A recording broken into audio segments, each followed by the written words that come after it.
In the space of the year it's taken to write this book, I've met a lot of strangers, sat in a lot of meetings and read a lot of things.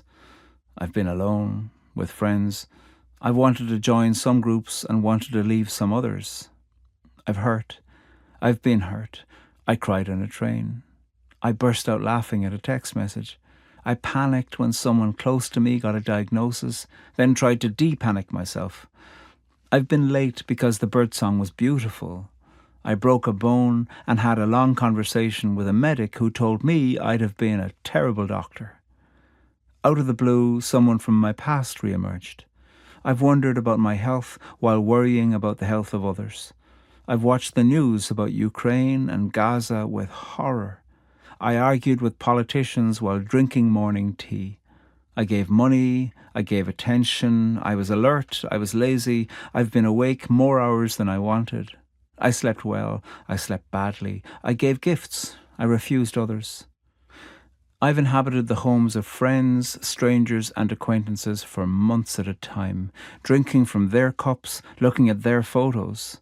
I stopped in front of posters displaying the names and photos of kidnapped Israelis. I was the celebrant at a friend's wedding and couldn't have been happier. I heard from an old lover.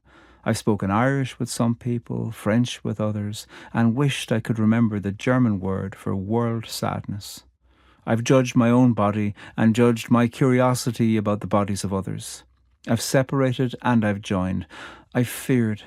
I've introduced people to each other and watched their friendships flourish. And that's not all. I've seen life and death. I've seen hope and horror. I've seen grief, gladness, good food and greed. I've read articles, novels, headlines, text messages, letters, food labels, whiskey descriptions, departures information and station signs. A broken bone was not enough. I cracked another. What happens in a life? All of this and more. From the memorable to the mundane, moments appear that ask for our attention. We give it, we move on, we remember some events and forget many others.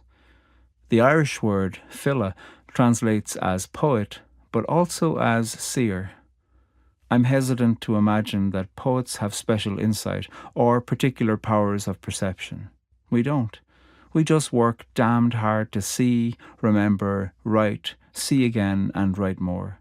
So a poem is an act of noticing. What does it see? It sees forward and backward. It sees the futures that probably won't happen.